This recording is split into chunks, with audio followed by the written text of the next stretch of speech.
নমস্কার, ভালোবাসার মিষ্টি আলাপ চ্যানেলে আপনাদের সবাইকে স্বাগত। আজ আমি বানাবো সর্ষে ইলিশ।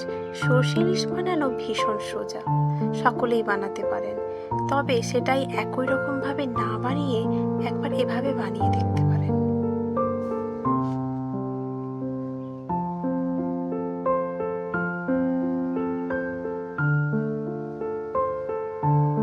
সর্ষে ইলিশ বানানোর জন্য আমি 5 পিস মাছ নিয়ে নিয়েছি।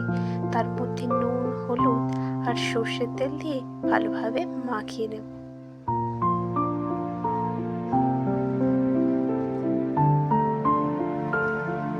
ভালোভাবে মাখিয়ে আমি আধ ঘন্টা রেখে দেব।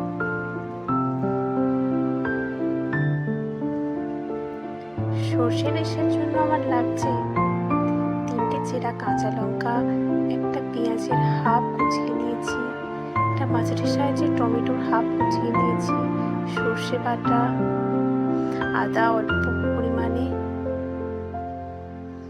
সর্ষের তেল আর কালো জিরে।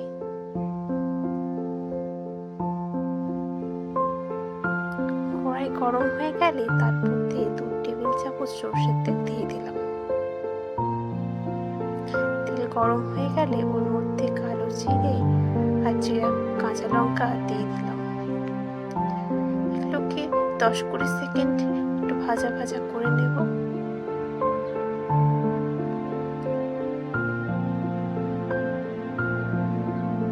তারপর কুচিয়ে রাখা পেঁয়াজগুলো দিয়ে পেঁয়াজগুলো একটু ভাজা ভাজা করে নিলাম। পেঁয়াজগুলো ভাজা ভাজা হয়ে গেলে তার মধ্যে কুচিয়ে রাখা টমেটোগুলো দিয়ে দিতে হবে। স্বাদ মতো লবণও দিয়ে দেবেন। টমেটোগুলো গলে আসলে ওর মধ্যে আদা বাটা দিয়ে ভালোভাবে সবকিছুর সাথে মিশিয়ে নেবেন।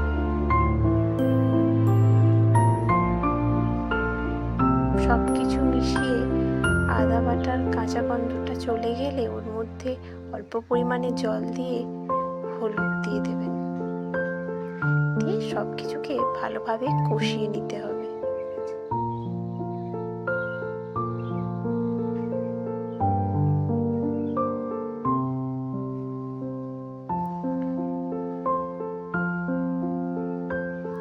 আমি ভালোভাবে নাড়িয়ে চাড়িয়ে কষিয়ে তারপর জল দিয়ে দিলাম।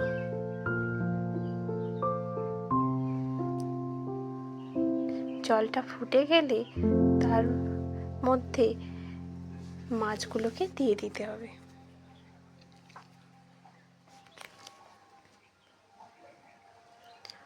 মাছগুলো দিয়ে 5 মিনিট ওভাবেই ফুটিয়ে নেবেন। 5 মিনিট পর হালকা হাতে মাছগুলোকে উল্টিয়ে দেবেন। বেশি জোরে খুন্তি দিয়ে করলে হবে না, তাতে মাছগুলো ভেঙে যাবে। ঝোল ফুটে গেলে তার মধ্যে সর্ষে বাটা দিয়ে ধীরে ধীরে ভালোভাবে সব কিছুর সাথে মিশিয়ে নেবেন।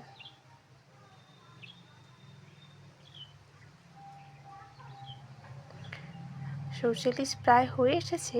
এই সময় সর্ষের তেল দিয়ে দিলাম।